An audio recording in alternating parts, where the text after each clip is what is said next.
Perspective and mindfulness. Mindfulness involves focusing attention both inward and outward. When focusing inward, we check in with how we feel and observe our mental state. We might notice sadness, guilt, or joy. We might recognize that our mind is busy thinking about the past or the future. When focusing outward, we pay attention to how we are interacting with others. Are we patient or impatient? Are we listening deeply or preoccupied? Paying attention to what happens inside and outside can give us a new perspective.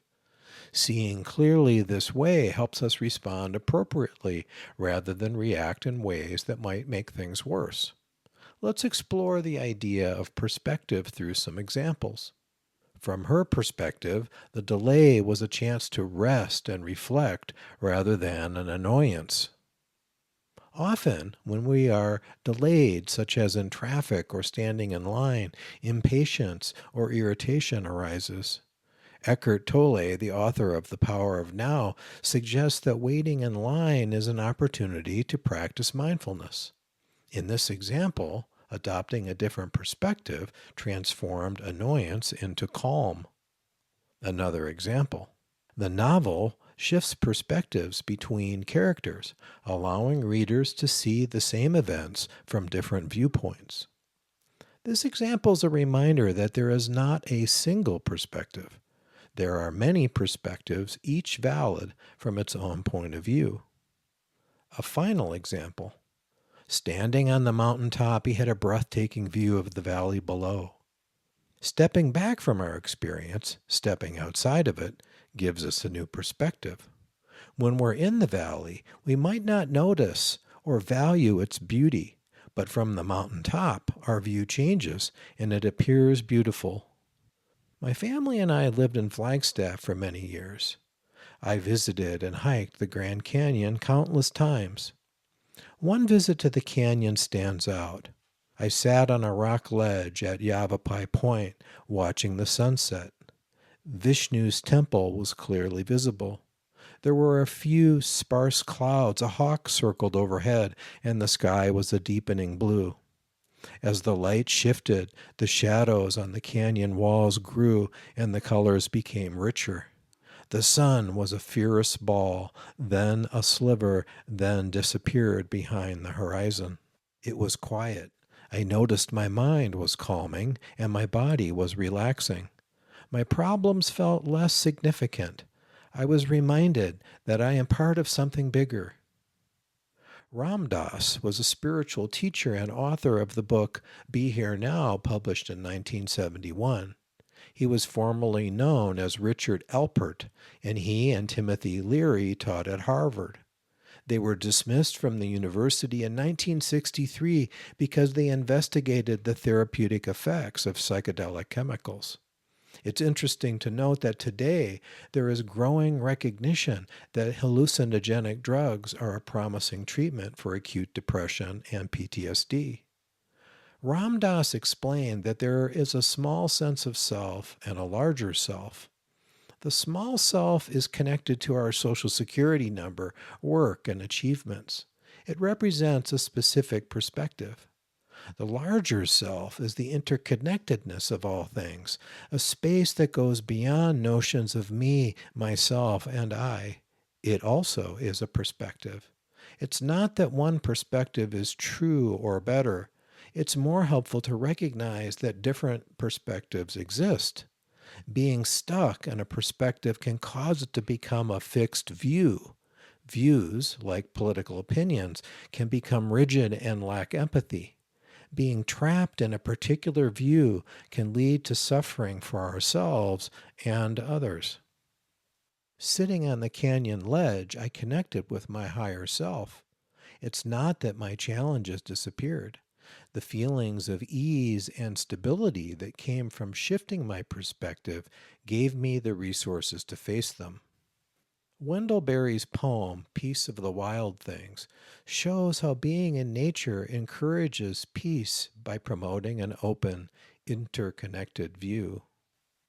When despair for the world grows in me, and I wake in the night at the least sound, in fear of what my life and my children's lives may be, I go and lie down where the wood drake rests in his beauty on the water, and the great heron feeds.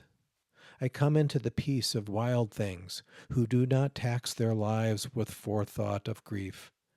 I come into the presence of still water, and I feel above me the day blind stars waiting with their light. For a time I rest in the grace of the world and am free. Our perspective can change based on where we direct our attention. In grief, we can become trapped in sorrow. Sorrow needs our attention, but it also needs affection, which involves developing another perspective alongside it. In a previous talk, I highlighted the need to intentionally cultivate an awakened heart perspective. Focusing this way opens the heart, allowing loving kindness, compassion, appreciative joy, and stability to surface. These qualities are vital for healing the pain of grief. Mindfulness involves creating conditions so we can see things clearly. When I was a kid, my family and friends would go apple picking. Slightly nauseous from eating too many apples, we would head to the cider house to weigh and pay for the few apples that made it into the bushel basket.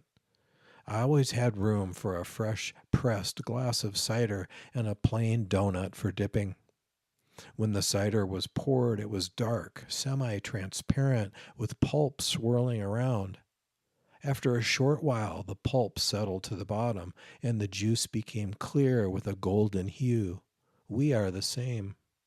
If we sit long enough, the pulp of our thoughts, plans, regrets, and feelings settles, and we gain more clarity. This is meditation. Sitting quietly to observe what's inside after the mind calms. Seeing clearly produces a new perspective. Seeing with fresh eyes allows us to respond appropriately to internal needs and external challenges rather than reacting, which often makes things worse.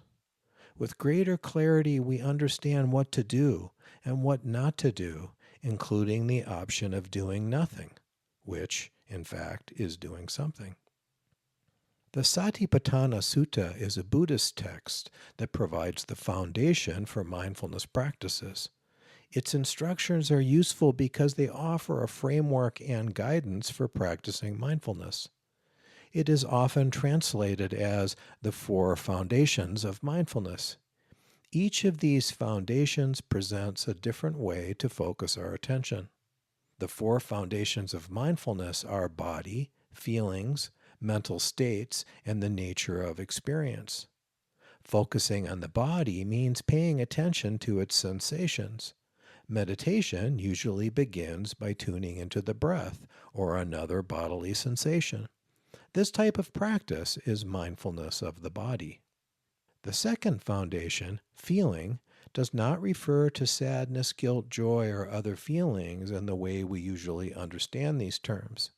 Instead, feeling means the tone, flavor, or quality of our moment to moment experience. In the second foundation, feelings are categorized as pleasant, unpleasant, or neutral, that is, neither pleasant nor unpleasant. As we become more skilled at noticing whether our experience feels pleasant, unpleasant, or neutral, we can observe how the mind habitually reacts to these different feeling tones. The mind often reacts to pleasant experiences by clinging, to unpleasant experiences by avoiding or pushing away, and to neutral experiences by getting bored or zoning out. When we see our experience clearly and recognize how we tend to react, we can respond in ways that are less likely to cause suffering. This is mindfulness of feeling. The third foundation, which we can focus our awareness on, is mind states. This involves recognizing feelings as we usually do, sadness, guilt, and joy, along with states of mind, such as rumination, self-criticism, or enchantment. This is mindfulness of mind states. The fourth foundation is mindfulness of the nature of experience itself, or the laws of nature. You don't have to remember every detail I've shared about the basics of mindfulness. Isn't that a relief? The main idea is that sometimes we become stuck in a narrow, inflexible view that can increase our suffering. By turning our attention inward or outward to our relationships, we can gain new perspectives. Often, a fresh outlook brings greater peace and freedom. This is the miracle of mindfulness. I will end by sharing a poem by Rosemary Tromer called After Peeling the Beets. Tromer wrote this poem after her son took his life. I resist peeling beets, hate wearing their red tint on my hands, but today the thought of sweet roasted beets was enough to make me overcome my reluctance. Later, I noticed it is impossible to feel separate and alone when my hands wear the evidence of what they've touched. I find myself wishing everyone could see on my skin how my life has been marked by you, how everywhere we touched, I wear the stain of love.